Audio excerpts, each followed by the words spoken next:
ओम सहनाववतु सहनौ भुनक्तु सह वीर्यङ्करवावहै तेजस्विनावधीतमस्तु मा विद्विषावहै। ओम शान्तिः शान्तिः शान्तिः। ओम पूर्णमदः पूर्णमिदं पूर्णात् पूर्णमुदच्यते पूर्णस्य पूर्णमादाय पूर्णमेवावशिष्यते। ओम शान्तिः शान्तिः शान्तिः।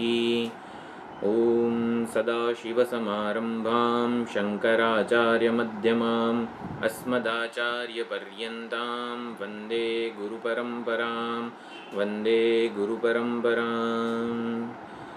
सर्वोपनिषदो गावः दोग्धा गोपालनन्दनः पार्थो वत्सः सुधीर्भोक्ता दुग्धं गीतामृतं महत्।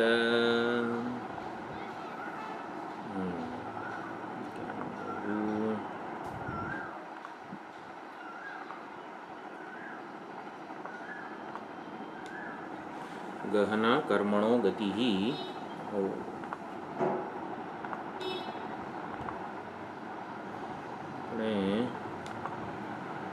मुख्य जे श्लोको है एक बार जोई लईए पछी जे विचारणा चाली रही हती एने आगळ वधारीए। આપણે કર્મનું જે રહસ્ય છે એને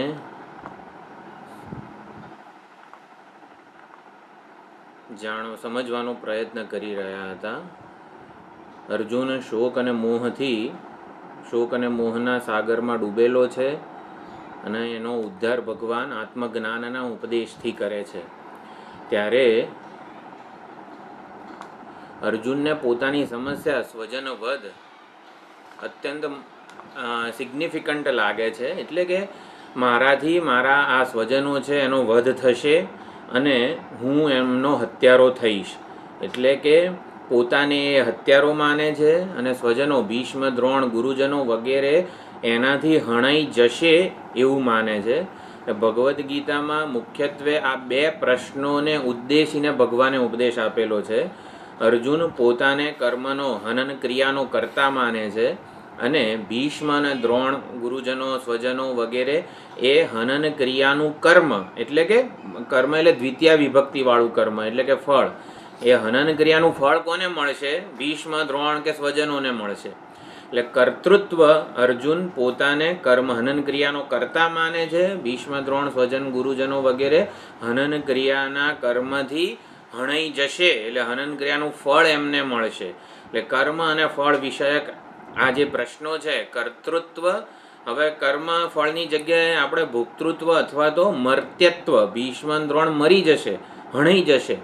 કર્તૃત્વ અને મર્ત્યત્વ આ બે ભ્રાંતિ જે અર્જુન હુંમાં પોતાનામાં માને છે। એટલે કે ભીષ્મ અને દ્રોણમાં મર્ત્યત્વની ભ્રાંતિ સેવે છે અને પોતાનામાં કર્તૃત્વની ભ્રાંતિને સેવે છે। યુદ્ધરૂપી કર્મ થાય ત્યારે અર્જુન કર્મનો કરતા હવે વ્યાવહારિક દ્રષ્ટિએ તો બને જ। ભીષ્મ અને દ્રોણ હણાઈ જશે તો એ લોકો મર્ત્યત્વ એટલે મરી જશે। વ્યાવહારિક દ્રષ્ટિએ તો આમાં કંઈ પ્રશ્ન કે સમસ્યા જેવું લાગતું નથી। હા ભાઈ, અર્જુને માર્યા અને એ લોકો મરી ગયા, પણ હકીકતમાં કર્તૃત્વ અને મર્ત્યત્વ આ બંને ભ્રાંતિ છે। અર્જુન હનન ક્રિયાનો કરતા નથી। અર્જુન એટલે આપણે સમજવાનું આત્મા એટલે કે હું। આપણે પોતે અર્જુન બનીને આ ભગવદ્ ગીતાના ઉપદેશનું શ્રવણ કરવાનું છે। એટલે કે આપણે આપણા જીવન સાથે સાંકળીને આ ઉપદેશને સમજીએ કે કોઈ પણ કર્મ હું કરું ત્યારે હું મને કર્મનો કરતા માનું છું અને એટલે જ અપરાધની કંઈક ખોટું થઈ જાય તો અપરાધની લાગણી મારામાં જન્મે છે।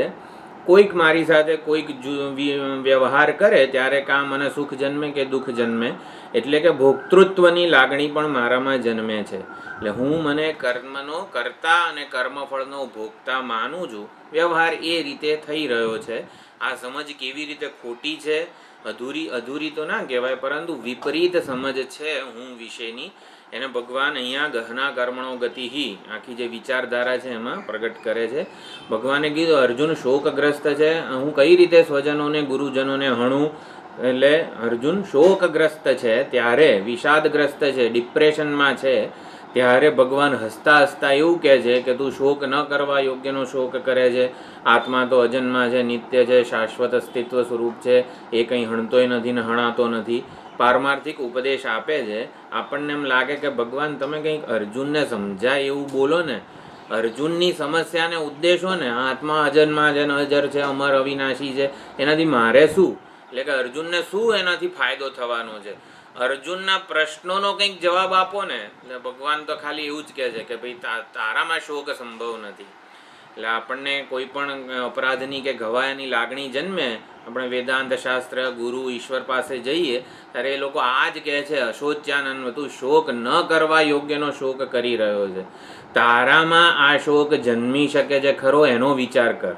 આપણે સ્પેસિમેન તરીકે અપમાનરૂપી કર્મને જોયું કે કોઈ આપણું અપમાન કરે ત્યારે ખરેખર લાગી આવે છે, પરંતુ ત્યારે તું અપમાન થવાને યોગ્ય છે ખરો, સૌથી પહેલાં એ વિચાર કર. આપણે વેદાંત શ્રવણ કરીએ છીએ, વેદાંત કઈ રીતે આપણી સમસ્યાને ઉદ્દેશે છે. વેદાંત, ગુરુશાસ્ત્ર, ઈશ્વર વગેરે બધા અપમાનની સામે જોઈને આપણી સમસ્યાનો ઉકેલ આપતા નથી. જો અપમાનને સાચું માનીને આપણને એવું લાગે છે, અપમાન એટલે કોઈ પણ કર્મ કે કર્મનું ફળ, એની સામે જોઈને આપણે એનું સોલ્યુશન, સમસ્યાનો ઉકેલ વેદાંત કે ઈશ્વર પાસે માગીશું. કારણ કે એ લોકોની નજરમાં તો આ વસ્તુ છે જ નહીં. એ લોકોની નજરમાં શું છે? તું એટલે કે હુંને ઉદ્દેશીને એ લોકો ઉપાય કે સમાધાન આપે છે. એટલે ભગવાન એવું જ કહે છે કે તારામાં શોક સંભવ નથી, તારામાં અપમાનની લાગણી વગેરે જે છે જન્મ્યું જ કેવી રીતે એનો તું વિચાર કર. અપમાનને બાજુએ મૂક, તું તારા સ્વરૂપનો વિચાર કર. આપણે એ રીતે પણ વિચાર કર્યો, તું કોણ છે એનો વિચાર કર. તારામાં અપમાન કે શોક જન્મવો યોગ્ય છે કે નહીં, પહેલાં એ વિચાર કર. એટલે હુંના સાચા સ્વરૂપને લીધે, હુંનું સાચા સ્વરૂપનું આપણને ઓળખ ન હોવાને લીધે વિપરીત હુંને આપણે ગ્રહણ કરીએ છીએ, અને એટલા માટે અપમાન કે જગતની કોઈ ઘટના આપણને પ્રભાવિત કરનારી લાગે છે, આપણામાં આવેગો જન્માવનારી લાગે છે. એટલે કે હું વિશેની મારી સમજ ખોટી છે અને માટે શોક જન્મે છે. આપણે શોકનું મુખ્ય કારણ જોયું, આત્મ અસ્વીકાર. જ્યારે પણ અપમાન વગેરે કંઈ અનિષ્ટ થાય ત્યારે હું મારો સ્વીકાર કરતો નથી. અપમાન સમસ્યા નથી, અપમાન કરનારો સમસ્યા નથી. અપમાન એક જગતમાં ઘટનારી ઘટના છે. અપમાન કરનારો પણ જગતની એક વ્યક્તિ છે. તો જગતની વ્યક્તિ, વસ્તુ, પરિસ્થિતિ મારામાં ત્યારે જ શોક જન્માવે જ્યારે હું મારો અસ્વીકાર કરું. હવે આત્મ અસ્વીકાર એ મૂળભૂત સમસ્યા છે, ત્યાં સુધીની વિચારણા આપણે કરી. આત્મ અસ્વીકારથી કઈ રીતે બચી શકાય વગેરે આપણે જોવાનો પ્રયત્ન કરવાનો છે પહેલાં. અને પછી એક ત્રીજો મુદ્દો એવો હતો કે ભગવાન કઈ રીતે, ભગવાન કહે છે કે હું કોણ છું એનો વિચાર કર, અને હું કેવી રીતે કર્મ કરું છું એનો વિચાર કર. આપણે એ પણ જોયું હતું, જગત શું છે એનો વિચાર કર્યો, અસ્થિભાતિ પ્રિય, નામરૂપનો અધ્યારોપ છે વગેરે વિચાર કર્યો. ભગવાન કઈ રીતે કર્મ કરે છે આપણે જોયું. બ્રહ્મા, વિષ્ણુ, મહેશ, આ ત્રણેય જે મહાદેવ છે, સર્જન પાલન લય કરી રહ્યા છે. સર્જન પાલન લયની ક્રિયા માટે એમને એકાઉન્ટેબલ અથવા તો રિસ્પોન્સિબલ માનવા જોઈએ, છતાં પણ એ લોકો તો સમાધિસ્થ છે, ધ્યાનસ્થ છે, નિદ્રાધીન છે. ક્ષીરસાગરમાં વિષ્ણુ ભગવાન સૂતા છે અને જગતનું પાલન થઈ રહ્યું છે. તો આવું કંઈક, એટલે ભગવાન આપણને એવું કહે કે તું મને જો હું કઈ રીતે કર્મ કરું છું. જ્ઞાનીજનો પણ એવું જ કહે છે કે તું અમને જો કઈ રીતે અમે લોકો કર્મ કરીએ છીએ. એટલે એ રહસ્યને જો સમજી લઈએ તો કર્મ અને કર્મફળની ચિંતા કે જે ઉદ્વેગ વગેરે જે હોય છે, આ કર્મનો બોજ છે, કર્મફળનો બોજ છે આપણા ઉપર, એનાથી આપણે મુક્ત રહી શકીએ છીએ. તો ભગવાને કીધું, ચાતુર્વર્ણ્યમ મયા સૃષ્ટમ ગુણકર્મ વિભાગશઃ તસ્ય કર્તારમપી મામ વિદ્ધિ અકર્તારમ અવ્યયમ. જ્યારે આખું સર્જન વગેરે કે આ સમગ્ર જગતનું સર્જન મેં કર્યું છે, આખી વ્યવસ્થા મેં કરી છે, જગત ચાલે કાયદા અને નિયમો પ્રમાણે જગત ચાલે એવા કાયદાઓ મેં ઘડ્યા છે, કે જે વર્ણાશ્રમ વ્યવસ્થા કાયદો છે એના આધારે જગતનું પાલન થઈ રહ્યું છે. તો 4 વર્ણનું સર્જન મેં કર્યું, ગુણ અને કર્મના વિભાગ પ્રમાણે માટે જગતનું સર્જન કર્યું અને એનું પાલન આવી રીતે વર્ણાશ્રમ વ્યવસ્થાના આધારે હું કરી રહ્યો છું. હે ભગવાન, એટલે કંઈક કર્યું એનો વટ લેવાનો હોય ત્યારે ભગવાન કહે બધું મેં કર્યું છે, મારા લીધે બધું થયું છે, મારી ચૈતન્ય સ્વરૂપ સન્નિધિમાં બધું થાય છે આમ તેમ. અને પછી આપણે એવો પ્રશ્ન કરીએ કે ભગવાન આવું જો ને, આવું જગત તમે સર્જ્યું, આવું ભૂખમરો ના અંતે ને બધું બીપરજોય વાવાઝોડું અનેક પ્રશ્નો, કે આવું બધું ભગવાને કેમ કર્યું? તો અકર્તારમ અવ્ય, ભાઈ મેં તો કંઈ કર્યું નથી, તમે, હું જવાબદાર નથી. સૃષ્ટિમાં જે કંઈ થઈ રહ્યું છે એના માટે હું જવાબદાર નથી. મારી વગર આંગળી ના ચીંધો તમે. કેમ? મેં કંઈ કર્યું નથી, મારા લીધે કશું થયું નથી, આવું કંઈક કહી રહ્યા છે. એટલે કર્મ કરીએ છતાં કર્મફળ આપણને ચોંટે નહીં, કર્મફળથી બંધાઈએ નહીં, કર્મ પણ બાંધે નહીં, એવી કંઈક રીત ભગવાન પાસે છે. બધું જ કરવા છતાં કર્મ અને ફળનું બંધન ભગવાનને લાગે નહીં, એવું કંઈક રહસ્ય છે ભગવાન પાસે. તો એ ભગવાન કહી રહ્યા છે બીજા શ્લોકમાં, નમામ કર્માણી લિંબંદી, ભાઈ કોઈ કર્મ ભાઈ મને બાંધી શકે નહીં. નમે કર્મ ફલે સ્પૃહા, આ કર્મના ફળમાં મને કોઈ સ્પૃહા નથી. જગતનું સર્જન કરું છું, ભાઈ સર્જાયેલું જગત જોઈને ભગવાનને આમ હાર્ટ એટેક આવતો નથી, અરે રે આવું સર્જન મેં કર્યું એમ. કર્મફળમાં કોઈ સ્પૃહા નથી, કર્મફળ વિશે કોઈ આગ્રહ કે અપેક્ષા નથી. કર્મફળની આસક્તિ નથી એટલે શું? કર્મફળ વિશે કોઈ આગ્રહ કે અપેક્ષા નથી એટલે શું? કર્મફળથી હું વિશેનો નિર્ણય લેતા નથી ભગવાન. ટૂંકમાં કહી દઉં તો મુખ્ય કર્તૃત્વ નથી ભગવાનમાં. મેં આ કર્યું, મારા સામર્થ્યથી, મારી સૂઝ કૌશલ વગેરેથી કર્યું. કર્મનું માલિક ભગવાન બનતા નથી, કર્મફળનો માલિક પણ ભગવાન બનતા નથી. એટલે માલિક કે યશ લેતા નથી. ભગવાન છે ને કર્મ કરે છે પણ યશ બીજાને આપી દે છે. આખા જગતનું પાલન સર્જન કરે છે પણ યશ છે ને બીજા લોકોને આપી દે છે, સમષ્ટિમાં વહેંચી લે છે. હવે આ બધી વસ્તુઓ થોડીક સમજવાની છે. અને એટલા માટે ભગવાનને કર્મ કે કર્મફળ બાંધતું નથી. ઇતિ મામ યો બીજાનાથી કર્મભેર ન સબધ્યતે, તો કર્મથી એ બંધાતો નથી. કર્મ શું છે જરાક સમજવું તો પડે. એટલા માટે ભગવાન કહે છે કિમ કર્મ કિમ કર્મેથી કવયોપ્યત્ર મોહિતા. મોટા મોટા પંડિતો પણ આ કર્મ શું છે, કર્મ શેના માટે આટલું પ્રભાવશાળી, એટલે આપણના માટે સિગ્નિફિકન્ટ બની ગયું છે. અને અકર્મ, ચાલો ભાઈ કર્મથી છોડો, કર્મનો ત્યાગ કરો, કર્મ નહીં કરીએ હવે આજથી. આ કર્મ જ આટલું બોજરૂપ છે ને. કર્મ કરીએ ત્યારે અપરાધની ગવાયાની બધી લાગણીઓ જન્મે છે, કર્મ કરીએ ત્યારે સંસાર ઊભો થાય છે. ચલો કર્મને છોડી દઈએ, અકર્મમાં સ્થિત થઈ જઈએ, એટલે કર્મનો ત્યાગ કરીએ. તો કર્મ શું છે અને અકર્મ શું છે એની સ્વરૂપની બાબતમાં તો મોટા મોટા પંડિતો પણ મોહિત થઈ જાય છે. તત્તે કર્મ પ્રવક્ષ્યામી, માટે હું તને કર્મનું સ્વરૂપ સમજાવીશ. અને તત્તે કર્મમાં અવગ્રહ મૂકીએ આપણે તો તત્તે અકર્મ પ્રવક્ષ્યામી, એવા બે પ્રકારના સંધિ થાય. માટે હું તને અકર્મનો ઉપદેશ આપીશ. યજ જ્ઞાત્વા મોક્ષસે અશુભાત, ત્યારે તું અશુભ એવા સંસારથી મુક્ત થઈ જઈશ. કર્મના સ્વરૂપને જાણીશું તો આપણે અશુભ સંસારથી મુક્ત થઈ જઈશું. અકર્મના સ્વરૂપને જાણીશું તો પણ સંસાર, અશુભ એવા સંસારથી મુક્ત થઈ જઈશું.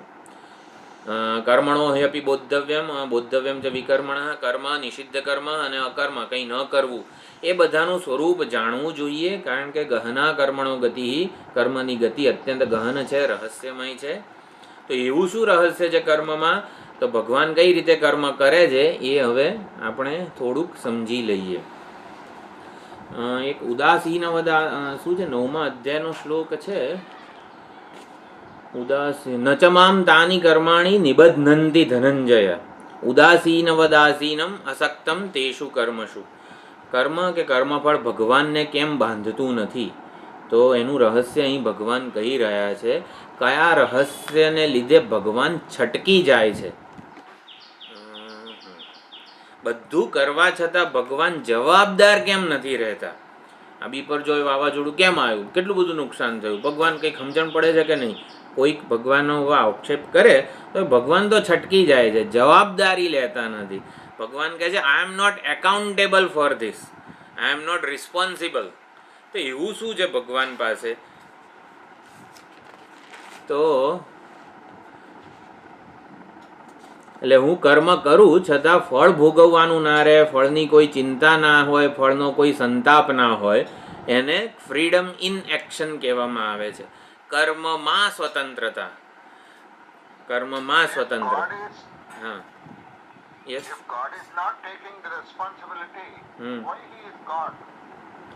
That is why he is God. કર્મની રિસ્પોન્સિબિલિટી નથી લેતા, that is why he is ભગવાન.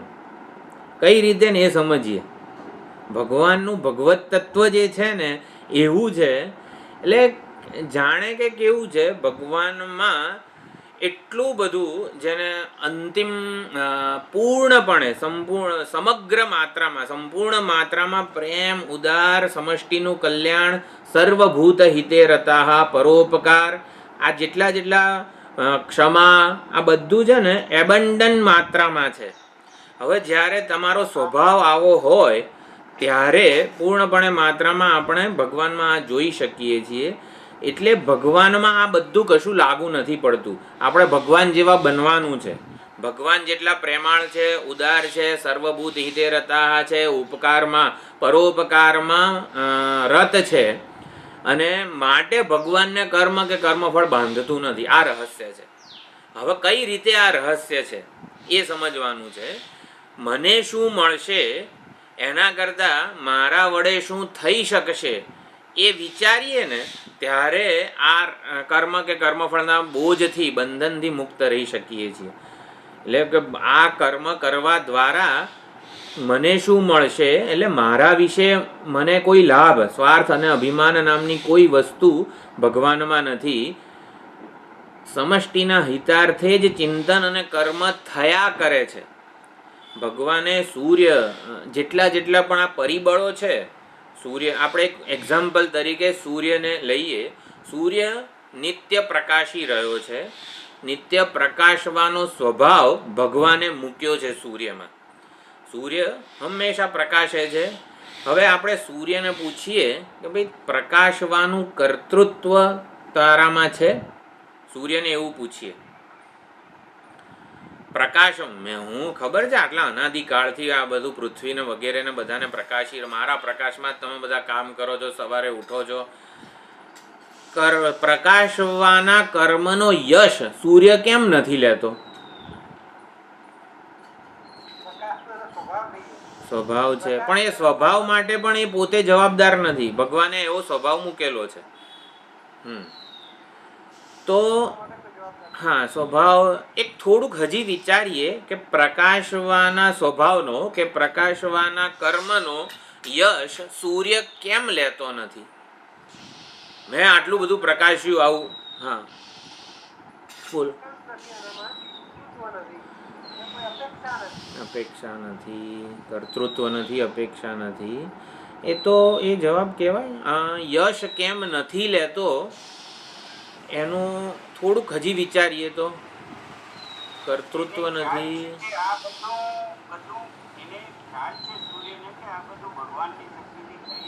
થઈ રહ્યું છે.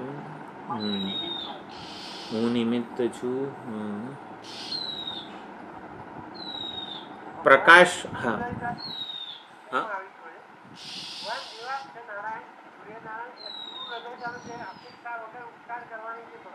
હા હા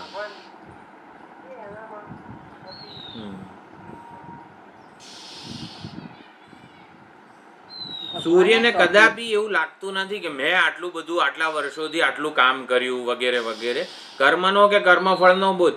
મે મહિનામાં આટલો તપે છે સૂર્ય. આપણે કહીએ કે આ કેટલી બધી ગરમી પડે છે, કંઈ ખબર પડે છે કે નહીં? સૂર્ય ભગવાન થોડા શાંત થાવ. તો સૂર્યને એ બધું કશું લાગુ નથી પડતું. સૂર્ય છટકી જાય છે. હવે કોને લીધે, કઈ વસ્તુને લીધે સૂર્ય છટકી શકે છે? આપણને જે સંતાપ, ગરમી વગેરે જે લાગે છે એને આપણા માટે આપણે તો સૂર્યને જવાબદાર ગણીએ. સપોઝ કે આ સૂર્ય જો ને આટલો બધો અમદાવાદમાં છે, પ્રકાશે છે, પણ હકીકતમાં સૂર્યને એ લાગુ પડતું નથી. કેમ? જો એક જ આમ તો કીધું, પણ પરોપકાર અથવા તો પ્રદાન કરવા દ્વારા જ ધન્યતા અનુભવે છે. સૂર્યને કશું જ અપેક્ષા નથી કોઈની પાસેથી. પોતાના સ્વભાવ પ્રમાણે સૂરજ વર્તે છે ત્યારે હું પ્રકાશી રહ્યો છું એવું કોઈ મુખ્ય કર્તૃત્વ નથી.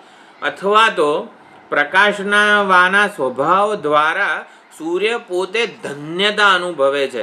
કૃતકૃત્યતા અનુભવે છે. Can't but shine. એ તો સ્વભાવ છે. સ્વભાવ કેમ છે?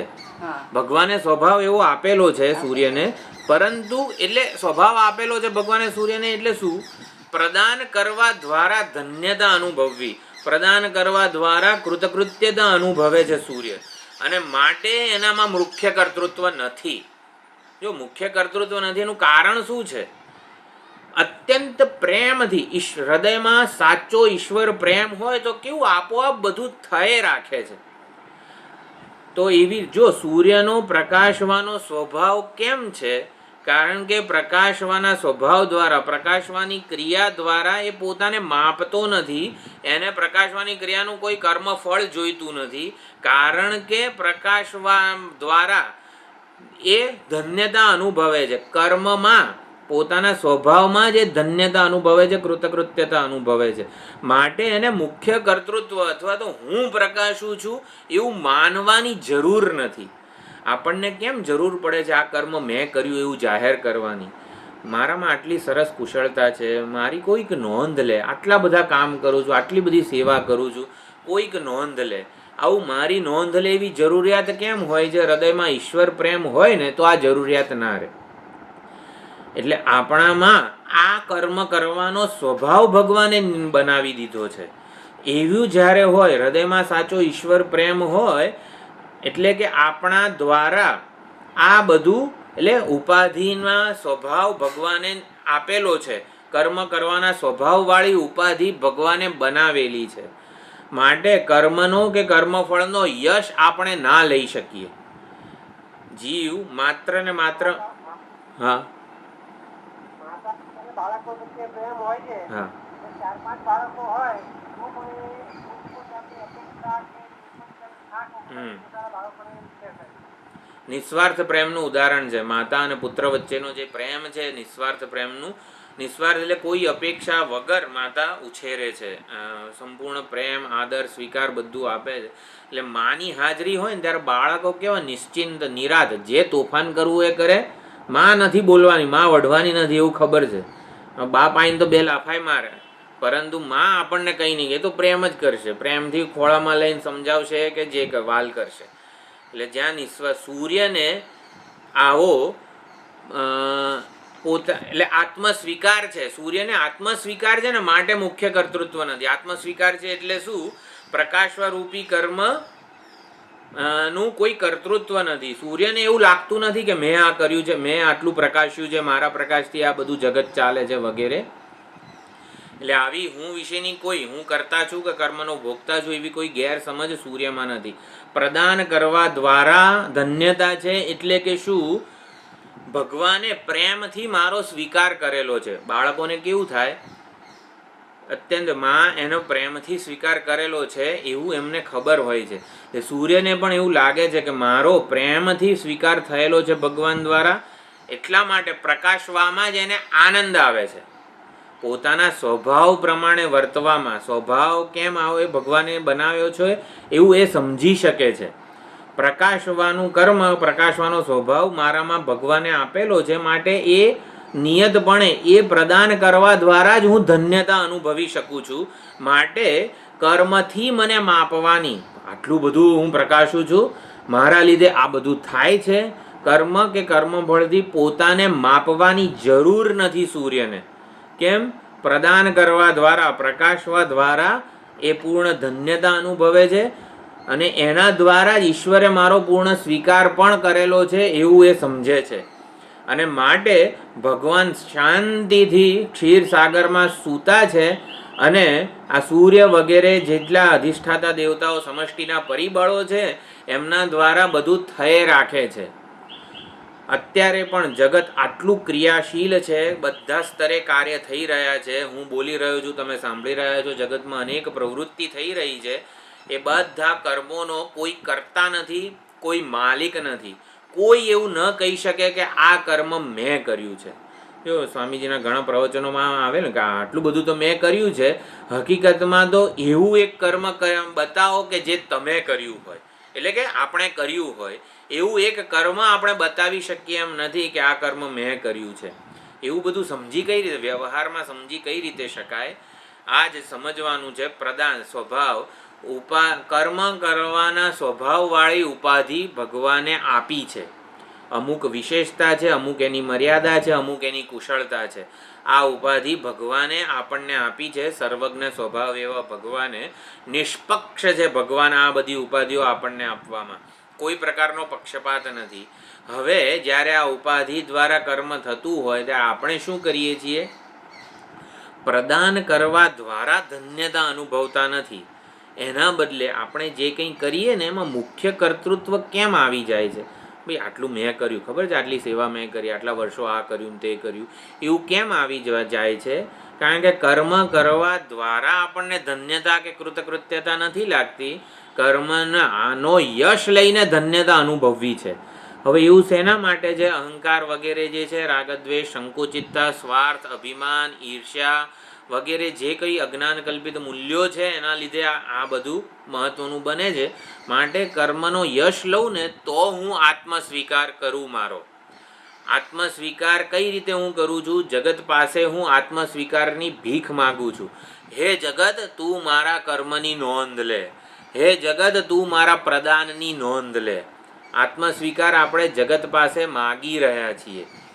કે જગત બે જણા કોઈ કે આ બહુ સરસ કર્યું તે, ત્યારે આપણને આત્મસ્વીકાર જન્મે છે.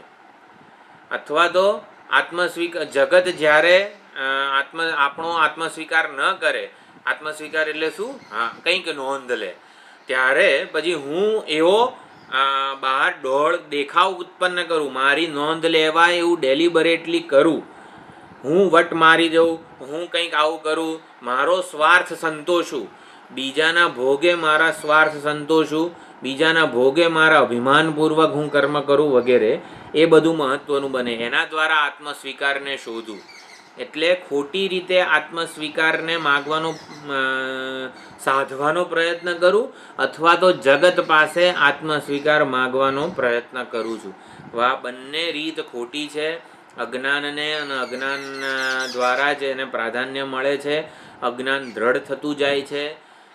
સૌથી વધારે મહત્વનું મારા માટે હું છું. આત્મસ્વીકાર હું કોઈક રીતે આ પ્રદાન કરવા દ્વારા, મારા કર્મ દ્વારા જ, મારી નોંધ લેવાય એ દ્વારા નહીં, પરંતુ પ્રદાન કરવા દ્વારા સૂર્ય આત્મસ્વીકાર જન્માવે છે. તો સમષ્ટિમાં જેવી રીતે આ બધું થઈ રહ્યું છે, પ્રદાન કરવા દ્વારા, પરોપકારની સેવા દ્વારા, યજ્ઞ ભાવના દ્વારા, પોતાનો સ્વાર્થ, અભિમાન, રાગદ્વેષ હોમવા દ્વારા સૂર્ય વગેરે સમષ્ટિના બધા પરિબળો આત્મસ્વીકાર પામી રહ્યા છે. તો આવી રીતે આત્મસ્વીકારનું જ આ રહસ્ય છે. કર્મનું આ રહસ્ય છે કે એ આત્મસ્વીકાર આપણામાં જન્માવી શકે છે. તો કર્મનું આ કર્મયોગ રૂપી કે કર્મ આત્મસ્વીકાર રૂપી જે પાસું છે એ રહસ્ય છે. ગહના કર્મણો ગતિ, કર્મની ગતિ, કર્મનું સ્વરૂપ અત્યંત રહસ્યમય છે, ગૂઢ છે. એટલે કે કર્મ આત્મસ્વીકારની તક ઊભી કરે છે. કર્મ દ્વારા હકીકતમાં તો આપણે સ્વાર્થ કે અભિમાનને પોષતા હોઈએ છીએ. અજ્ઞાની કામી મનુષ્ય કર્મનો ઉપયોગ શેમાં કરે છે? પોતાના સ્વાર્થને કે અભિમાનને પોષવા માટે, કર્મ દ્વારા કંઈક પ્રાપ્ત કરવા માટે, પોતાના લાભ માટે કર્મ કરે છે. એના બદલે કર્મને જો કર્મયોગની ભાવનાથી, પ્રદાન કરવાની ભાવનાથી,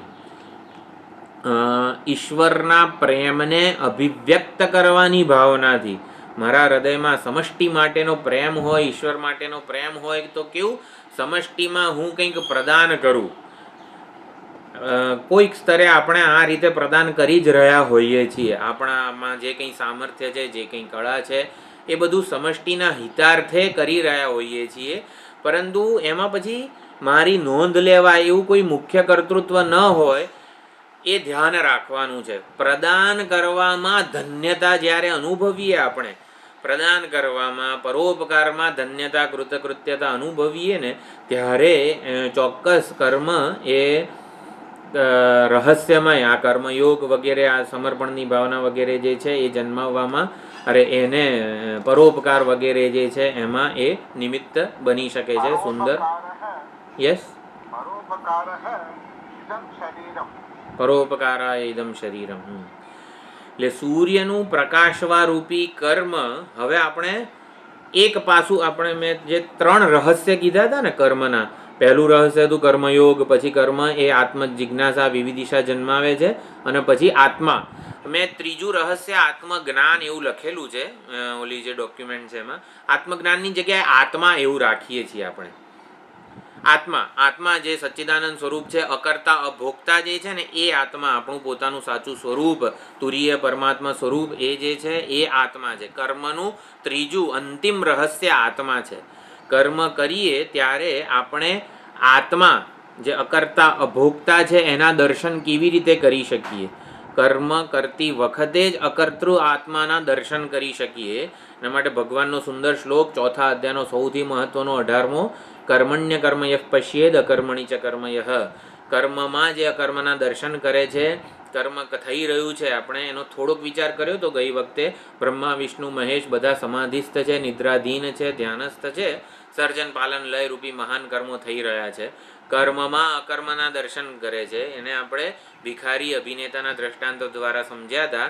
ભીખ માગનારમાં જે ભીખ ન માગનારના દર્શન કરે છે, તો કર્મણી અકર્મયઃ પશ્યેત.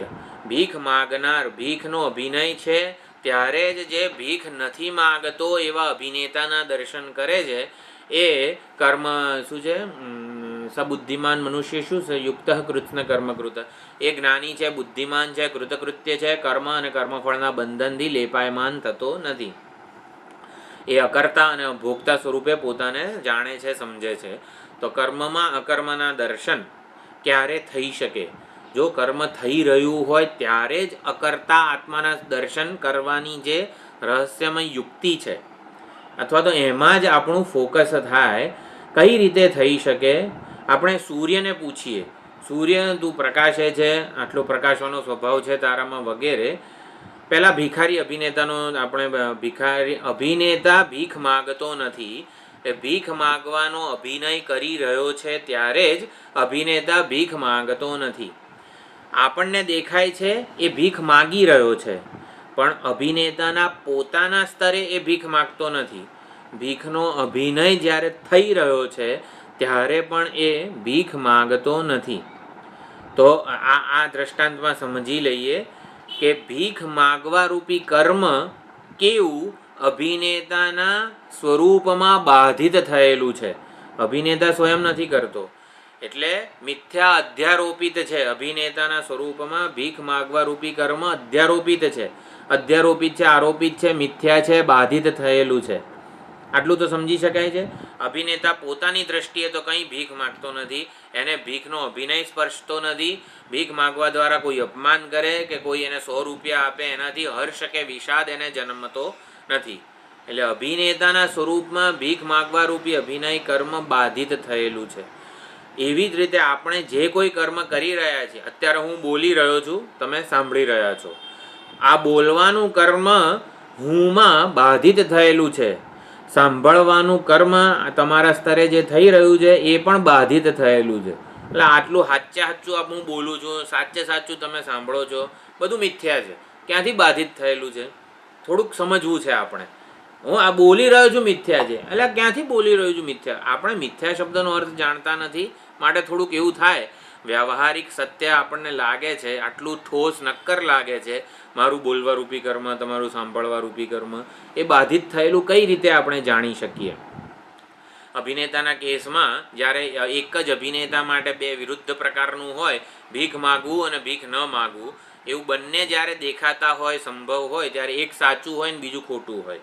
તો એવી જ રીતે આપણે પણ આ બોલી રહ્યા છીએ ત્યારે જે ન બોલનારના દર્શન કરે છે, સાંભળી રહ્યા છીએ ત્યારે જે ન સાંભળનારના દર્શન કરે છે, એ બુદ્ધિમાન છે, યુક્ત છે, કૃત્ન કર્મકૃત એટલે કે કૃતકૃત્ય છે.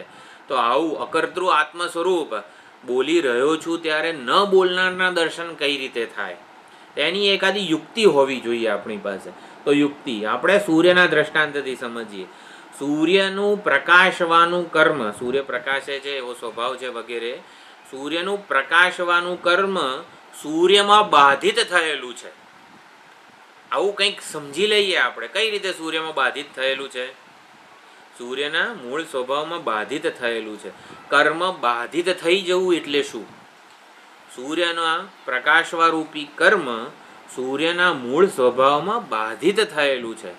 આપણને લાગે છે આટલો સુંદર સૂર્ય પ્રકાશે છે, બધું છે, સૂર્યપ્રકાશ પ્રકાશવારૂપી કર્મ સૂર્યમાં બાધિત થયેલું છે એટલે શું?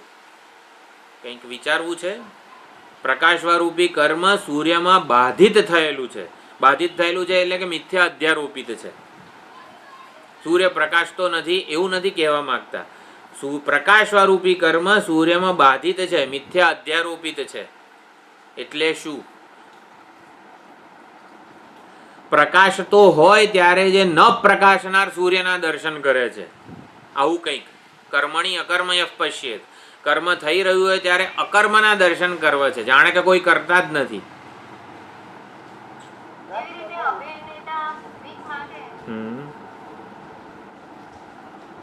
એવી રીતે હા હે અવાજ આવે છે? હા બોલો મનુભાઈ.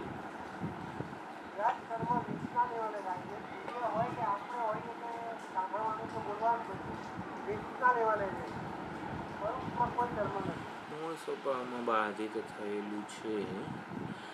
કર્મ બાધિત થવું ને, અત્યારે હું બોલી રહ્યો છું ત્યારે પણ હું નથી બોલવાનું કર્મ નથી કરતો એવું હું કહી શકું ખરો? સ્વરૂપ તરફ દ્રષ્ટિ કરીએ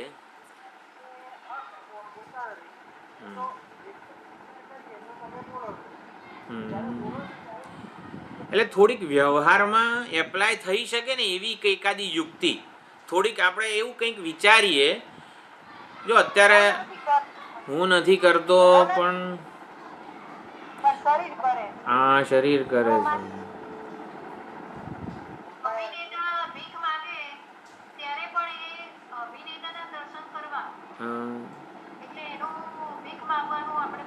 બાધિત થઈ શકે. આવું આપણા કેસમાં કરી શકીએ છીએ આપણે. હું સચ્ચિદાનંદ પરમાત્મા જ છું, અકર્તા ભોગતા જ છું એવું માનીને કર્મ થઈ શકે છે? આપણે થોડુંક વ્યવહારમાં કઈ રીતે આ સમજ એપ્લાય થઈ શકે ને એવી એકાદી યુક્તિ જોઈએ છે આપણને. તો આપણે સૂર્યને પૂછીએ કે હા બોલો.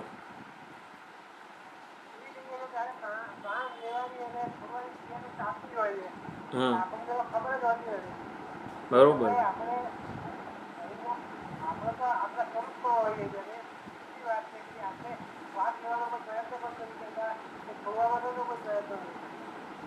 હું શ્વાસ લઉં છું એવું બંધ થઈ ગયું.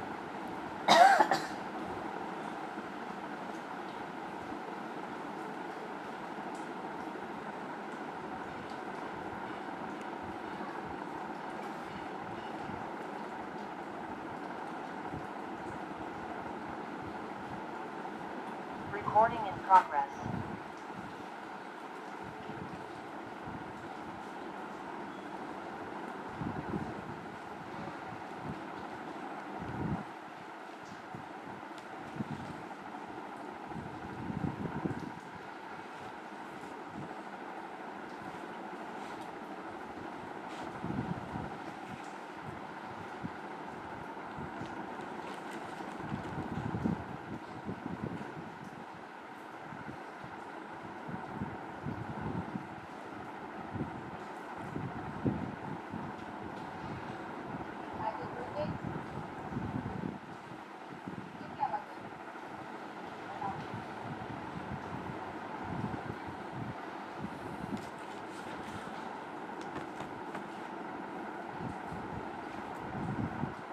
હું શ્વાસ લઉં, હું બોલું છું ત્યારે પણ જે હું બોલતો નથી, બોલવાનું કર્મનો હું કરતા નથી એવું કંઈક સમજવું છે આપણે. તો બોલવાના કર્મનો યશ હું ના લઉં, બોલવાના કર્મથી હું મને માપું નહીં. મુખ્ય કર્તૃત્વ સૂર્ય પ્રકાશે છે, સૂર્યના સ્વભાવમાં પ્રકાશવારૂપી કર્મ બાધિત થયેલું છે એટલે શું? પ્રકાશ મિથ્યા છે બધું આવું આપણે જે કહીએ છીએ બાધિત થવું એટલે શું? એનાથી જો સૂર્યના મૂળ સ્વભાવમાં પ્રકાશવારૂપી કર્મ બાધિત છે અભિનેતામાં ભીખનો અભિનય બાધિત છે. આપણે જ્યારે કહીએ છીએ અભિનેતા ભીખ માગતો નથી, એ તો મિથ્યા છે ના તે બધું, ત્યારે આપણે સાવ બધું નકારી કાઢીએ છીએ. બંગડી મિથ્યા છે ત્યારે સમજવાનું છે સુવર્ણ સત્ય છે. સુવર્ણમાં બંગડી આરોપિત છે, અધ્યારોપિત છે, બાધિત થાય છે, મિથ્યા છે. બંગડી મિથ્યા છે વાક્ય અધૂરું છે. સુવર્ણમાં બંગડી મિથ્યા છે. બંગડી મિથ્યા છે એટલે હાવ ખોટું છે, બધું ફેંકી દો, અને એવી રીતનો અર્થ નથી મિથ્યાનો. મિથ્યા શબ્દનો અર્થ મિથ્યા સત્ય અધિષ્ઠાનમાં દોરી જાય ને ત્યારે એનું મિથ્યાત્વ છે. બંગડી જ્યારે સુવર્ણ સુધી પહોંચાડે, સુવર્ણ સુધી દોરી જાય ને ત્યારે એનું મિથ્યાત્વ છે. એકલી બંગડી આમ મિથ્યા છે સ્વરૂપતઃ એવું નથી. એટલે આ સમજવાનું છે. સૂર્ય પ્રકાશે છે ત્યારે સૂર્યના મૂળ સ્વભાવમાં પ્રકાશવારૂપી કર્મ બાધિત થયેલું છે.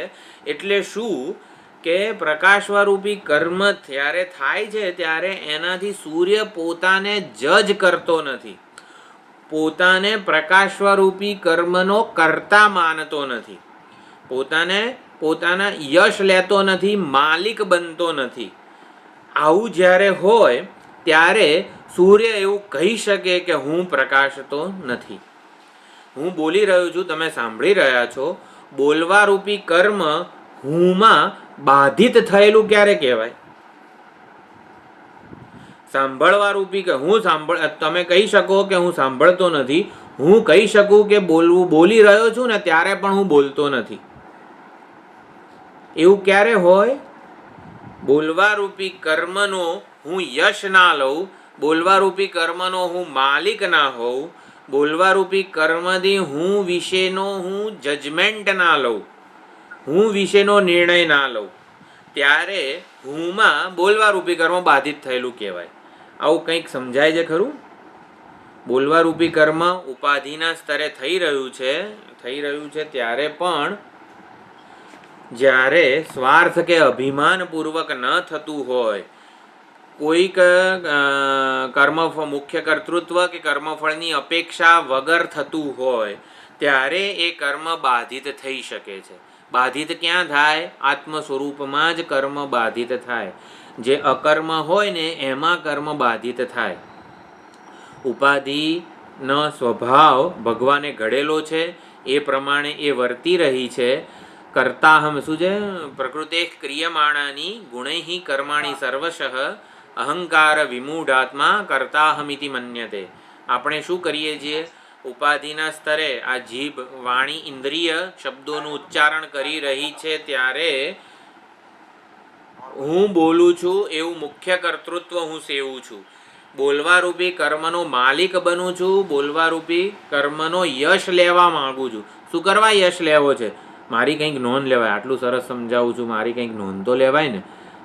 આટલું સરસ ગાઉં છું, મારી કંઈક નોંધ લેવાય. આટલું સરસ મારી કંઈક નોંધ લેવાની શેના માટે જરૂર છે? બોલવારૂપી કર્મમાં ધન્યતા નથી. એટલે ધ્યાન રાખવાનું કે કર્મ બાધિત ક્યારે થયું કહેવાય આત્મ સ્વરૂપમાં? જ્યારે એ કર્મ કરવા દ્વારા હું યશ ના લઉં, એનો માલિક ના બનું, પ્રદાનમાં કર્મ કરવામાં જ ધન્યતા અનુભવું, પરોપકારની યજ્ઞની ભાવના હોય ને ત્યારે આ ચોક્કસ થઈ શકે છે. હું કહી શકું છું અત્યારે હું બોલતો નથી, એટલે કે હુંમાં બોલવારૂપી કર્મ મિથ્યા અધ્યારોપિત છે. માત્ર જણાય, પ્રતીતિ માત્ર છે. કોઈ પણ પ્રતીતિ માત્ર ક્યારે હોય? જ્યારે હુંના સ્તર સુધી હું ન લાવું.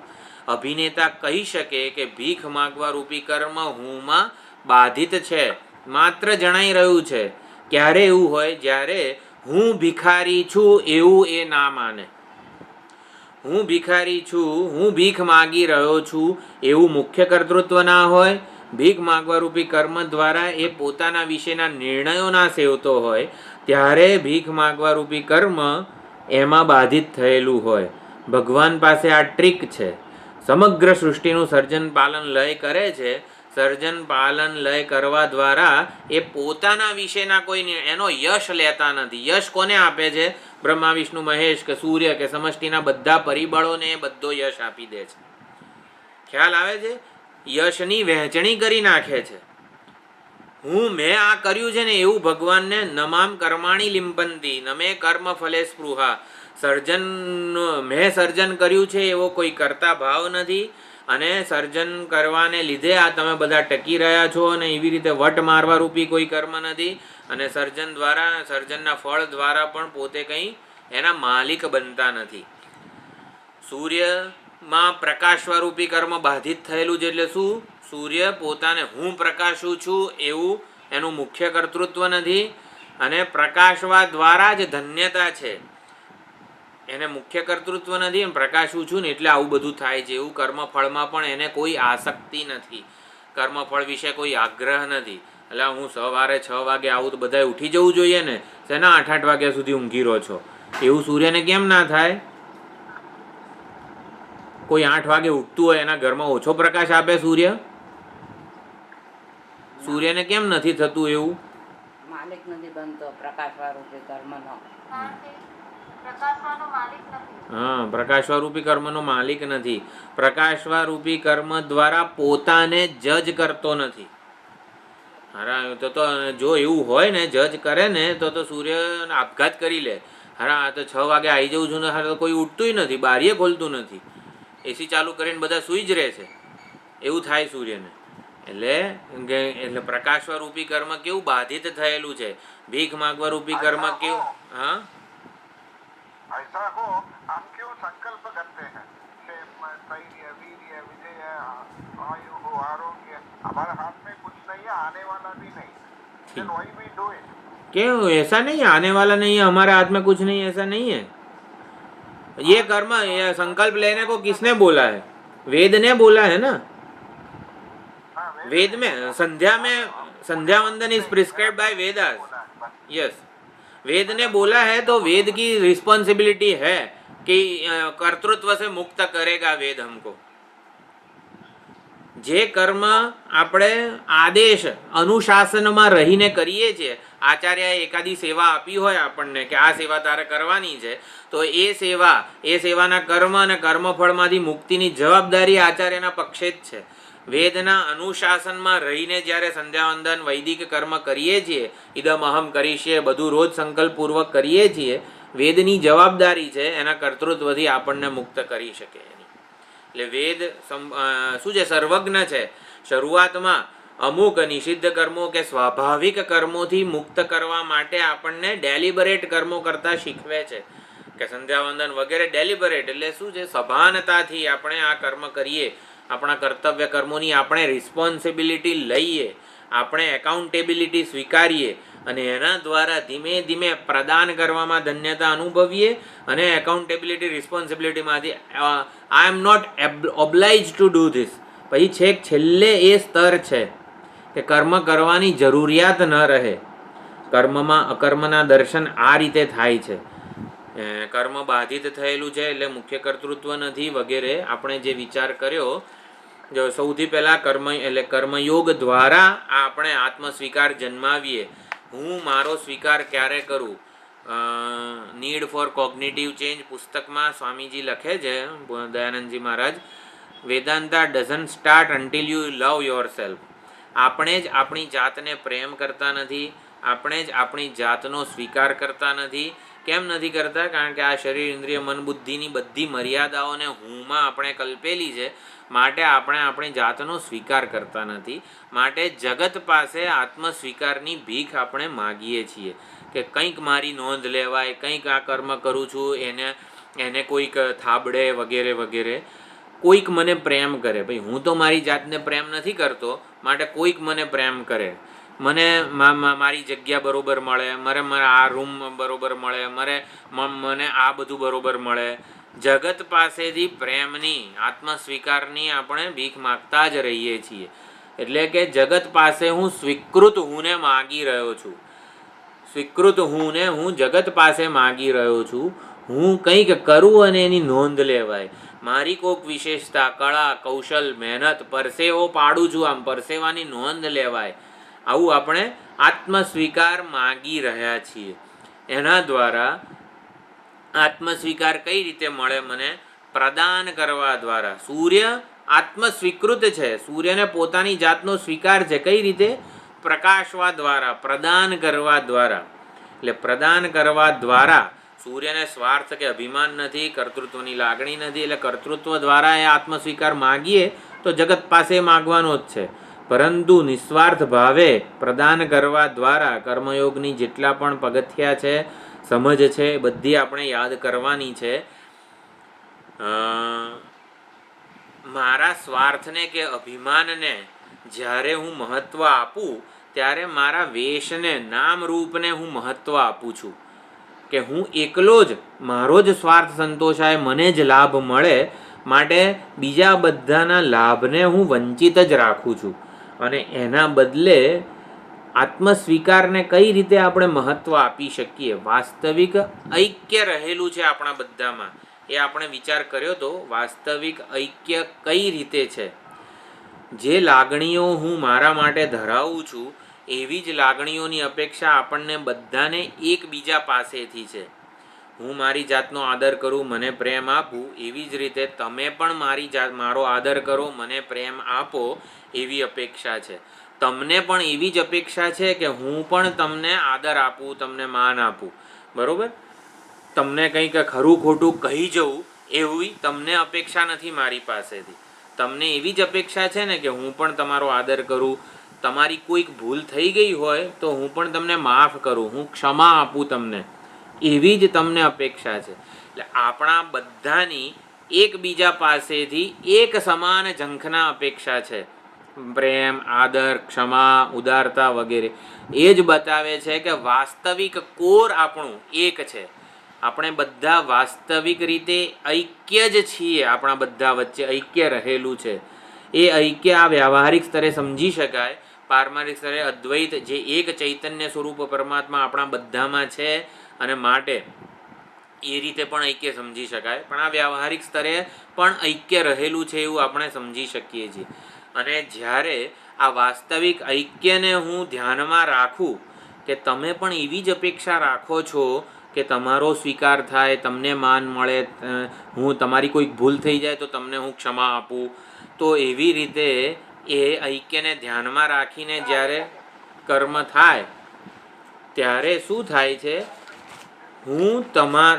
જ્યારે એ ઐક્યને ધ્યાનમાં રાખીને હું કર્મ કરું ને, ત્યારે હું તમારા બધાનો મારામાં સ્વીકાર કરું છું.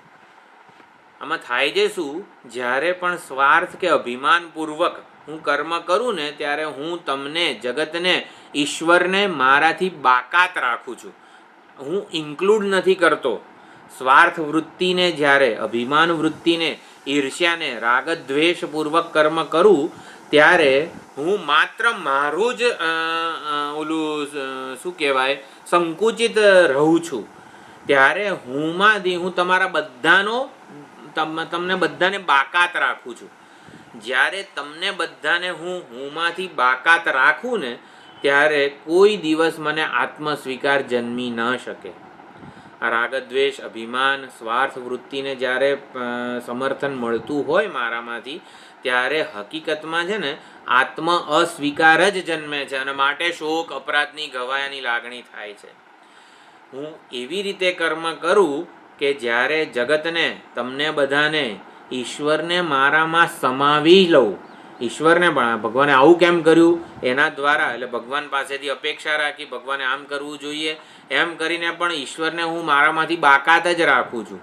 ભગવાને જે પરિસ્થિતિઓ સર્જી છે, જે વ્યક્તિ, વસ્તુ વગેરે આપેલા છે, ઉત્કૃષ્ટ છે, યોગ્ય છે, એમ કરીને ભગવાનનો પ્રેમથી આદરપૂર્વક સ્વીકાર કરું. જગત જેવું છે એનો પ્રેમથી આદરપૂર્વક સ્વીકાર કરું. તમે જેવા છો, તમે બધા જેવા છો, એનો તમારી મર્યાદાઓ સહિત, તમારી એટલે બધાની, આપણે બધા એકબીજાની મર્યાદાઓ સહિત સ્વીકાર કરીએ. હુંમાં એનો સમાવેશ કરીએ. હુંમાંથી હું કોઈને બાકાત ન રાખું.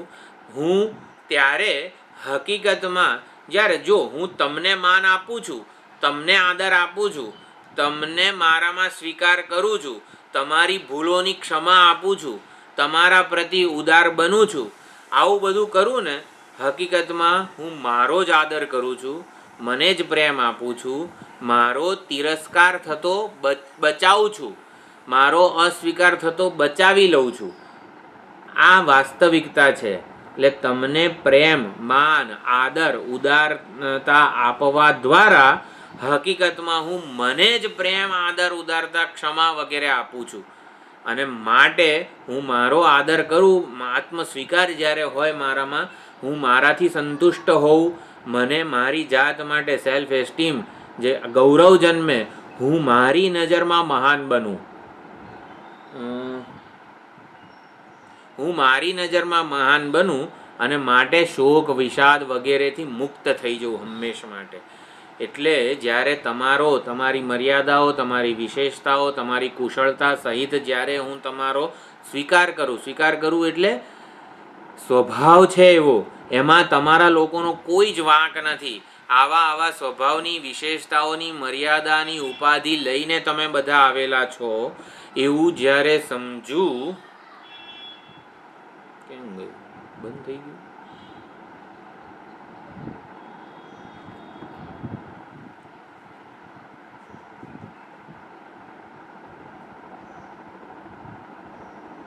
હા, ચાલુ છે.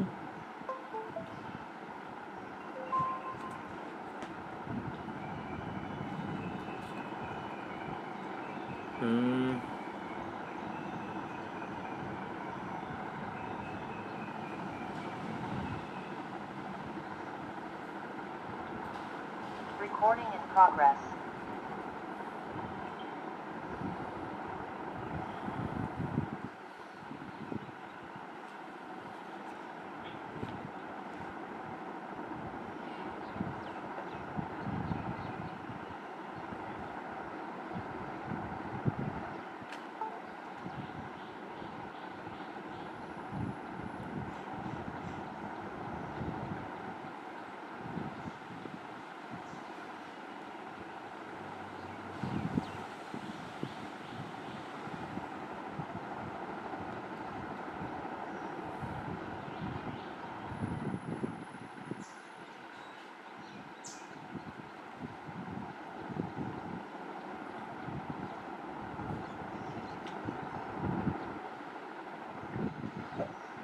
હા, હવે આવે છે અવાજ?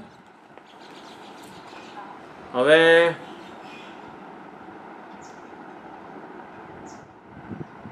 આવે છે અવાજ? હા, બરોબર. ઓકે, હજી પણ તૂટક છે. ચાલો થોડું જોઈ લઈએ. ઓકે હા, નેટ પ્રોબ્લેમ છે. ઓકે ઓકે એટલે જીવ, જગત અને ઈશ્વર, તમને બધાને જ્યારે હું મારામાં સમાવિષ્ટ કરું, સ્વભાવનો આદર કરું. સ્વભાવનો આદર એટલે સ્વભાવનો સ્વીકાર, કે જે કોઈ સ્વભાવ સાથે બધા જન્મેલા છે, બધા નિર્દોષ છે, એટલી ખાલી ભાવનાથી પણ જ્યારે સ્વીકાર કરું કે હું કોઈને બાકાત ન રાખું, હું ક્યારે કોઈને બાકાત ન રાખું, ત્યારે હું મારો સ્વીકાર કરું છું, મને જ પ્રેમ કરું છું, મારા મનમાં હું મહાન બનું છું, ગૌરવવંતો બનું છું, સેલ્ફ એસ્ટીમ મહાન બનું છું. એટલે આ ખાસ આત્મસ્વીકાર આ રીતે થાય છે. બીજાનો સ્વીકાર કરવા દ્વારા આત્મસ્વીકાર થાય. બીજાનો સ્વીકાર કરવો એટલે શું? ભાઈ, બીજાની તો એવી અપેક્ષા છે કે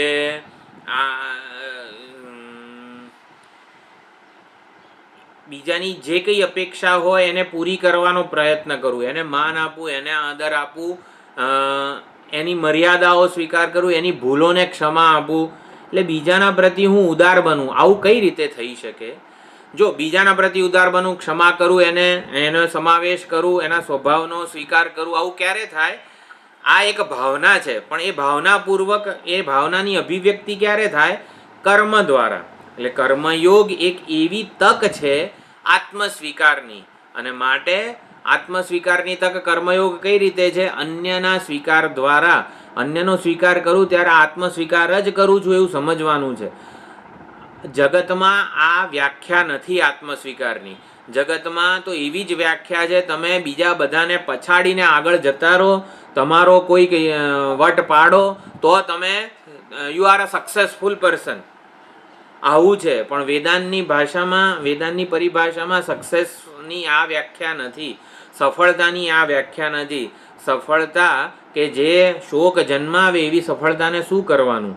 સફળતા કે સાચી સમૃદ્ધિ વગેરે કોને કહેવાય? આત્મસ્વીકારને સાચી સફળતા કહેવાય. આત્મસ્વીકાર કઈ રીતે થાય? હુંના સ્વીકાર દ્વારા. હું મારો સ્વીકાર કઈ રીતે કરું? જ્યારે હું તમને પ્રેમ, માન, આદર, ક્ષમા આપું ને ત્યારે જ હું મારો સ્વીકાર કરી શકું છું. અંદરથી આત્મસ્વીકાર જન્મે છે. જગત પાસે કેવી રીતો છે? જેટલી આત્મસ્વીકારની જગત પાસે રીત છે એ બધી બહારથી આવનારી છે. અને જ્યારે વેદાંત પાસે આત્મસ્વીકારની જે રીત છે ને એ અંદરથી પ્રાદુર્ભૂત, આવિર્ભૂત થનારી આત્મસ્વીકારની રીત છે. કે કઈ રીતે બીજાના સ્વભાવનો સ્વીકાર કરવા દ્વારા, મર્યાદાનો સ્વીકાર કરવા દ્વારા કોઈકે આપણું અપમાન કર્યું, કઈ રીતે એનો સ્વીકાર કરું? ચલો આપણે આપણી વ્યવહારિક જે પરિસ્થિતિ છે એમાં આને લાવીએ. કોઈકે આપણું અપમાન કર્યું, એમાં હું કઈ રીતે એનો સ્વીકાર કરું, એને મારામાં સમાવેશ કરું. અપમાન નામનું કર્મ જ એટલો આવેગ જન્માવે છે કે એને હું મારામાંથી બાકાત જ રાખું છું.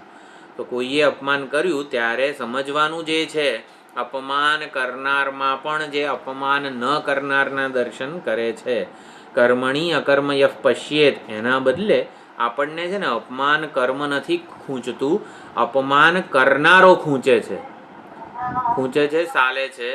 એ એટલો બધો આવેગ જન્માવનારો લાગે છે. એટલે કર્મમાં અકર્મના દર્શનની જગ્યાએ આપણે કર્તામાં અકર્તાના દર્શન કરવાના છે.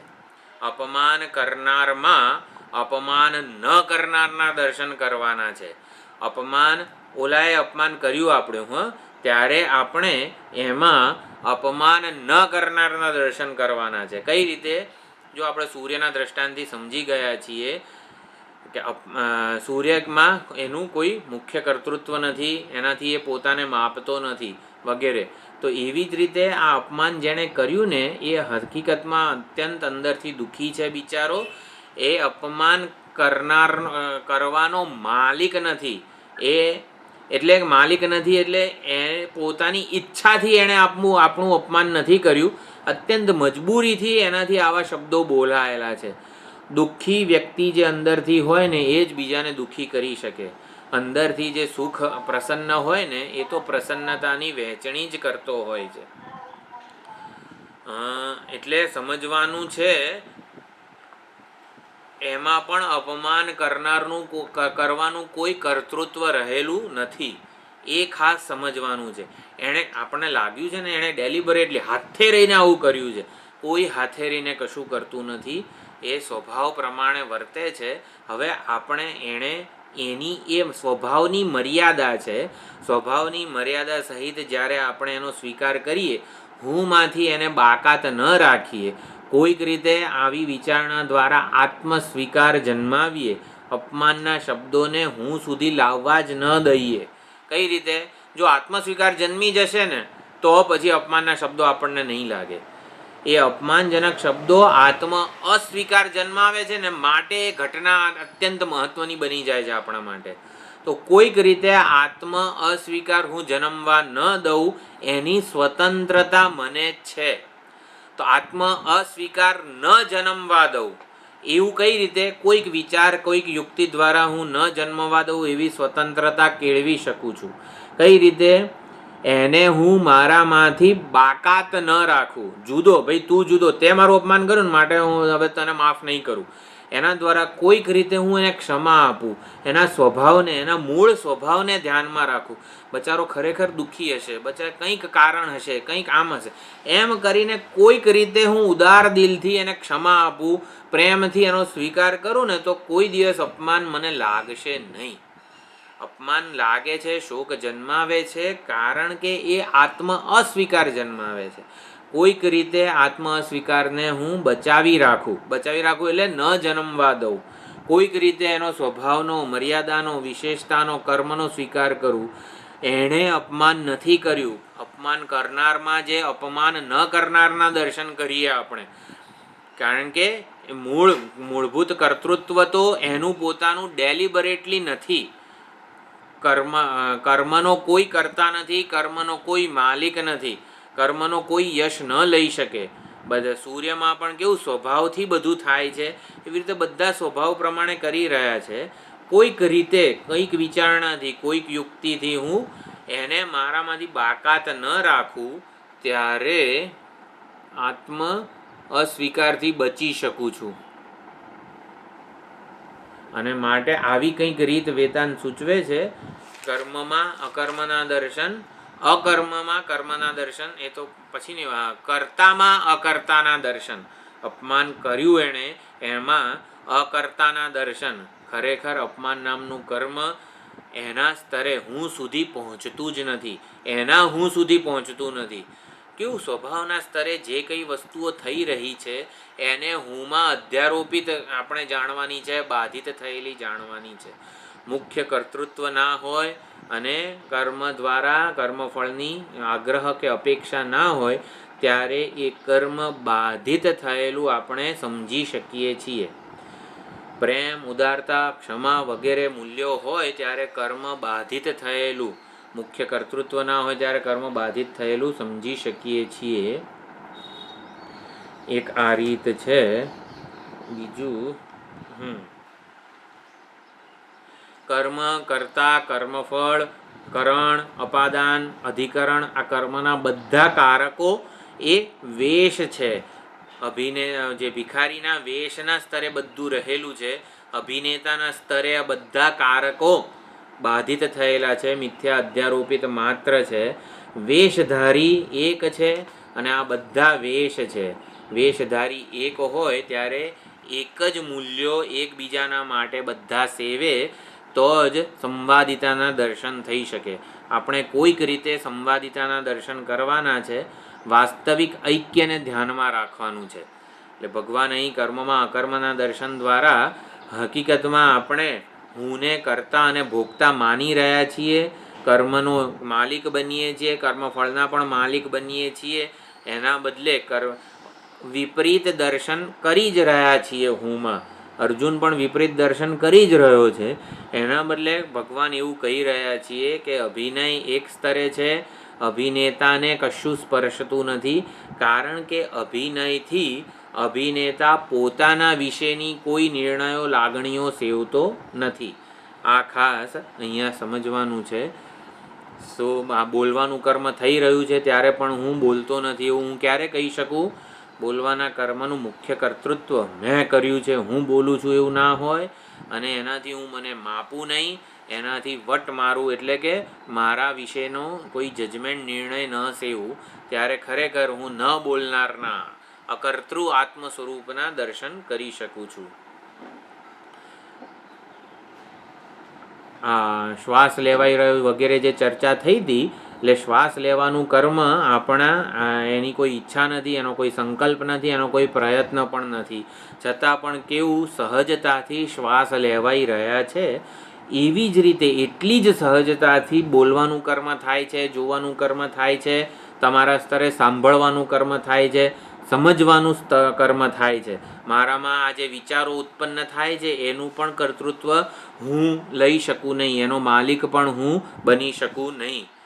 આ કર્મો થઈ રહ્યા છે. આ કર્મોના સ્વભાવવાળી ઉપાધિ ભગવાને આપેલી છે અને માટે ઉપાધિના સ્તરે કર્મો થવા એ ઉપાધિનો સ્વભાવ છે. કોઈએ અપમાન કર્યું નથી, અપમાનનો ભોગ પણ કોઈ બનતું નથી. આ ખરેખર અપમાનના માલિક કોઈ નથી, અપમાનના ફળ એવા દુઃખનો માલિક પણ કોઈ નથી. વાસ્તવિક સ્તરે એ સમજવાનું છે. આમ જેમ શ્વાસ લેવાનું કર્મનું કર્તૃત્વ મારામાં ન હોઈ શકે, એટલે હું શ્વાસ લઉં છું એવું ના કહી શકું, કારણ કે એ થઈ રહ્યું છે ઉપાધિના સ્તરે. એમ ઉપાધિના સ્તરે, કર્મેન્દ્રિયોના સ્તરે કર્મ કરવાનું, જ્ઞાનેન્દ્રિયોના સ્તરે આવી રીતે જ્ઞાન પ્રાપ્ત કરવાનું, મન બુદ્ધિના સ્તરે વિચારવાનું, સંકલ્પ વિકલ્પ, સ્વભાવવાળી બધી ઉપાધિ ભગવાને બનાવેલી છે. એ ઉપાધિ કર્મ વડે કર્મો થઈ રહ્યા. ઉપાધિ કર્મ કરી રહી છે એવું નથી. ઉપાધિ સ્વતંત્રપણે કર્મો ના કરી. કર્મનો કોઈ માલિક નથી, કર્મફળનો પણ કોઈ, ઈશ્વર પણ માલિક નથી, પ્રારબ્ધ માલિક નથી, કાળ માલિક નથી, કોઈ ગ્રહો માલિક નથી. માલિક એટલે શું? એ માલિકને શું કહેવાય? યશ લઈ શકે, બોલવાની કર્મનો કોઈ યશ લઈ શકે ને એવું કોઈ જ નથી આ સમગ્ર બ્રહ્માંડમાં, આ જગતમાં. ભગવાને બનાવ્યું છે ને એ જગતમાં કોઈ માલિક નથી, એટલે કે એનો યશ ના લઈ શકે, એનાથી પોતાને જજ ના કરી શકે. આવું છે, એ બધું થઈ રહ્યું છે. પ્રકૃતિના સ્વભાવના સ્તરે પણ કર્મો થઈ રહ્યા છે. કર્મોનો કરતા પ્રકૃતિ પણ નથી. પ્રકૃતિ એટલે કે આ જે માયા વગેરે જે છે એ પણ નથી. આપોઆપ વિચારો આપોઆપ પ્રગટ થઈ રહ્યા છે. વાણી દ્વારા એ વિચારો પ્રગટ થઈ રહ્યા છે. એનો પ્રયત્ન, ઈચ્છા, સંકલ્પ કશાનો યશ આપણે ન લઈ શકીએ. આમ ખરેખર અકર્મમાં કર્મના દર્શન કરીએ, કર્મમાં અકર્મના દર્શન કરીએ એટલે શું? કર્તામાં અકર્તાના દર્શન કરવાના છે. અપમાન કરનારો જે હતો એમાં અપમાન ન કરનારના દર્શન કરવાના છે. કોઈક રીતે એવી યુક્તિ વિચારણા હાથ વગી રાખીએ કે જેથી આપણે કોઈક રીતે આત્મસ્વીકાર જન્માવી શકીએ, પ્રેમ, કરુણા, ઉદારતા વગેરે ક્ષમા દ્વારા. તો એ અપમાન કરનારમાં પણ અપમાન ન કરનારના દર્શન થઈ શકે છે. અપમાન કરનારમાં પણ હુંના દર્શન થઈ શકે છે. અકર્તા અભોગતા એવા હું અકર્તૃ આત્મ સ્વરૂપ ચૈતન્યના દર્શન અપમાન જેવી સિગ્નિફિકન્ટ પ્રભાવશાળી ઘટનામાં પણ થઈ શકે છે. આપણે હંમેશા કોઈ વર્સ્ટ કેસ સિનારીઓ ના લઈએ. પહેલાં સામાન્ય રીતે અભિનેતાના દ્રષ્ટાંતથી સમજીએ, પછી સૂર્યના દ્રષ્ટાંતથી સમજીએ, પછી બ્રહ્મા વિષ્ણુ મહેશ કેવા ધ્યાનસ્થ છે, સર્જન પાલન લય થઈ રહે છે વગેરે. કોઈક દ્રષ્ટાંત, કોઈક યુક્તિ દ્વારા સમજીએ કે કર્મનો કોઈ માલિક નથી. અપમાન કરનારે કશું અપમાન કરનારનો કરતા નથી, માલિક નથી. અપમાનનો હું ભોગ બન્યો હોઉં ત્યારે પણ અપમાનનો ભોગ બનવાની કોઈ લાયકાત મારામાં નથી. મને અપમાન સ્પર્શી શકે જ નહીં. બરોબર? આ બધું મિથ્યા અધ્યારોપિત સ્તરે થઈ રહ્યું છે. વ્યવહારમાં એવું સમજી શકાય, આત્મસ્વીકાર કોઈક રીતે જન્માવી દઈએ, કોઈક રીતે એને હું માંથી બાકાત ન રાખું, એની ભૂલ પ્રતિ હું ક્ષમા રાખું. પૂજ્ય સ્વામીજીને કોઈકે એવું પૂછ્યું હતું, આ ક્ષમા ગુણ કઈ રીતે સેવી શકાય, કઈ રીતે ક્ષમા આપી શકાય બીજાને? તો ક્ષમા નામની ચોપડી જે છે ને આપણી નાની પુસ્તિકા, એ 50 વાર વાંચવાની કહી હતી સ્વામીજીએ. એટલે વાત એમ છે કે ક્ષમા વગેરે આપણો મૂળ સ્વભાવ જ છે. બીજાને ક્ષમા આપી, બીજાનો સ્વીકાર કરવો એવું મૂળ સ્વભાવ છે આપણો. એ આપણે લાવવાની નથી જગતમાંથી, અંદરથી જ આવિર્ભૂત કરવાની છે. એ આપણો મૂળ સ્વભાવ છે. ક્ષમા, ઉદારતા, પ્રેમ, કરુણા આ બધા આપણો સાચો મૂળ સ્વભાવ છે. એ સ્વભાવ પ્રમાણે જ્યારે વર્તીશું ને ત્યારે આત્મસ્વીકાર જન્મશે. આત્મસ્વીકાર જન્મે એના માટેની તક કર્મયોગ છે. એ જ કર્મનું મૂળભૂત પાસું છે, રહસ્ય છે શરૂઆતનું. પછી બીજું રહસ્ય કયું છે? એ કર્મયોગ દ્વારા આત્મજિજ્ઞાસા, કર્મયોગ દ્વારા રાગદ્વેષને જ્યારે સમર્થન ન મળે, કર્મયોગ દ્વારા અજ્ઞાનની સ્વાભાવિક વૃત્તિઓને સમર્થન ન મળે, ત્યારે ધીમે ધીમે વૈરાગ્ય વગેરે ગુણોનો આવિર્ભાવ થાય આપણામાંથી અને વિવિધિશા જન્માવે. વિવિધિશા જન્માવે ત્યારે બધી વ્યવસ્થા ભગવાન કરી આપે છે. ગુરુ પાસે વેદાંત શાસ્ત્રોનું શ્રવણ મનન નિધિધ્યાસન, અને એના દ્વારા કર્મનું અંતિમ રહસ્ય એવું આત્મજ્ઞાનની જગ્યાએ આત્મા છે. કર્મનું અંતિમ રહસ્ય એવું અકર્તૃ આત્મ સ્વરૂપ એના દર્શન થઈ શકે. આ કર્મનું રહસ્ય નૈષ્કર્મ્ય સ્વરૂપ આત્મા છે.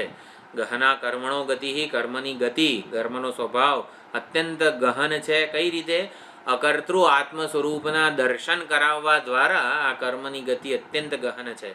કર્મની ગતિ ગહન છે એટલે કર્તાની ગતિ ગહન છે.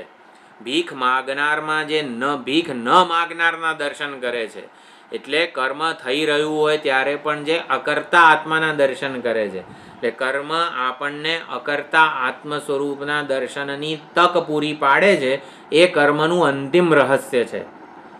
ભીખ માગવા સર્જન પાલન લય થઈ રહ્યું છે ત્યારે કેવા દેવો તો સમાધિસ્થ છે, એ લોકો તો કંઈ કરતા નથી. એટલે સર્જન રૂપી કર્મ સર્જન ન કરનાર રૂપી બ્રહ્માજીના દર્શન કરાવે છે. એટલે બધા જ કર્મો કેવા અકર્તૃ આત્મ સ્વરૂપમાં મિથ્યા બાધિત છે, જે એ આપણે સમજવાનું છે. કર્મણી અકર્મ યફ પશ્યેત કર્તરી અકર્તારમ યફ પશ્યેત. કર્તામાં જે અકર્તાના દર્શન કરે છે, હકીકતમાં કર્મનો કોઈ માલિક નથી. કર્મો થઈ રહ્યા છે, કર્મનો કોઈ માલિક નથી. આવી રીતે અકર્તૃ આત્મ સ્વરૂપની સન્નિધિમાં આ બધું પ્રકૃતિના સ્તરે થઈ રહ્યું છે. અકર્તાના દર્શન કરે છે એ આત્મજ્ઞાની છે, બુદ્ધિમાન છે, કૃતકૃત્ય છે, યોગી છે. આને જ ફ્રીડમ ઇન એક્શન, કર્મમાં સ્વતંત્રતા. કર્મથી સ્વતંત્રતા નહીં, કર્મનો ત્યાગ કરવો તો અર્જુનને, એના બદલે ભગવાને એવી કર્મની સ્વતંત્રતા જ નો ઉપદેશ આપ્યો છે કે કર્મ કરવા છતાં પણ તને આ કોઈ કર્મ કે કર્મફળ બંધાઈ ન શકે. તો આવી રીતે કર્મનું રહસ્ય એવા કર્મયોગથી આત્મસ્વીકાર એટલે શું? આંતરિક સુખ, સંતોષ, શાંતિ, પ્રેમ, ઉદારતા, સ્વસ્થતાનો આવિષ્કાર થાય, આવિર્ભાવ થાય. અને એ આત્મસ્વીકાર એકવાર જન્મે ને પછી આપણે વાસ્તવમાં જેવા છીએ ને એવો શ્રવણથી આપણને એનો લાભ થાય. એકવાર આત્મસ્વીકાર જન્મે પછી આ અકર્તૃ આત્મ સ્વરૂપનું જ્ઞાન, તું તત્વમસી, તું બ્રહ્મ છે, પરિપૂર્ણ છે વગેરે જે લક્ષણો છે, તત્વમસી લક્ષણ છે, તો એ લક્ષણ આપણામાં લાગુ પડે છે. આપણે જ્યારે ઉદાર, પ્રેમાળ, દયાળુ, ક્ષમાશીલ હોઈએ ને ત્યારે તત્વમસી મહાવાક્ય સીધું લાગુ પડે છે આપણને. જ્યાં સુધી સંકુચિત, સ્વાર્થ, અભિમાનથી યુક્ત હોઈએ ને ત્યાં સુધી તત્વમસી લાગુ પડતું નથી. તો તત્વમસી લાગુ પડે એના માટે જે સંવેદનશીલતા જોઈએ ને એ સંવેદનશીલતા કર્મયોગથી પ્રાપ્ત થાય છે આપણને. અને તત્વમસી મહાવાક્ય લાગુ પડે ને એવું વિશાળ, ઉદાર, પ્રેમાળ અંતઃકરણ આપણું હોય છે, તૈયાર અંતઃકરણ હોય છે. પ્રાપ્તની પ્રાપ્તિ માટેનું એટલે કે જ્ઞાન માટે અભિમુખ હોય છે, પ્રત્યંગમુખી હોય છે, અંતર્મુખ બનેલું અંતઃકરણ હોય છે. કર્મયોગથી એવા અંતઃકરણનું નિર્માણ થાય કે જે તત્વમસી મહાવાક્ય સીધું લાગુ પડે છે, સીધું તીર લક્ષ્યભેદ થઈ જાય એવું થાય છે. એટલે કર્મયોગથી આત્મસ્વીકારનો આવિર્ભાવ, અને આત્મસ્વીકાર થાય એટલે જ્ઞાનથી આત્મસ્વીકારનો લાભ થાય છે.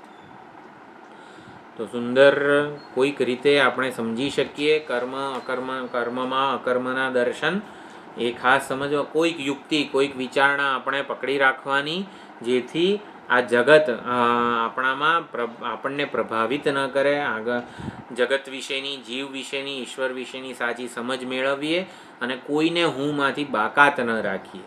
કોઈક રીતે પ્રેમાળ, ઉદાર, ક્ષમાશીલ બની શકીએ કર્મયોગ દ્વારા. કર્મયોગ દ્વારા જ આત્મસ્વીકાર જન્મવાનો છે. આત્મસ્વીકારની ભીખ જગત પાસેથી નથી માગવાની, આત્મસ્વીકારને કર્મયોગ દ્વારા અંદરથી આવિર્ભૂત કરવાનો છે. તો કર્મયોગ એ રહસ્ય છે કર્મનું, વિવિધિશા રહસ્ય છે કર્મનું, અકર્તૃ આત્મ સ્વરૂપ રહસ્ય છે કર્મનું. તો આ રીતે ગહના કર્મણો ગતિની સુંદર વિચારણા સંપન્ન થઈ. સોમવારે ગુરુ પૂર્ણિમા છે એટલે પણ આપણો ક્લાસ નહીં થઈ શકે, તો આવતા ગુરુવારે આપણે મળીશું. આજે દેવશયની એકાદશી છે. બધાને એના જે નમામિ કૃષ્ણ સુંદરમ ચોપડી છે એમાં જયતુ જયતુ ગીતા વાંગમયી કૃષ્ણમૂર્તિ એવું હશે તો થોડો એનો વિચાર આવતો. મને એમ કે અડધી કલાક એના ઉપર વિચાર કરીશું પણ ટાઈમ રહ્યો નહીં. આવતા ગુરુવારે એનું થોડુંક મેં વિચારેલું છે. જયતુ જયતુ ગીતા વાંગમયી કૃષ્ણમૂર્તિ એનો વિચાર કરીશું. ઓમ પૂર્ણમદઃ પૂર્ણમિદં પૂર્ણાત પૂર્ણમુદચ્યતે પૂર્ણસ્ય પૂર્ણમાદાય પૂર્ણમેવાવશિષ્યતે. ઓમ શાંતિ શાંતિ શાંતિ. હરિ ઓમ શ્રી ગુરુભ્યો નમઃ. હરિ ઓમ.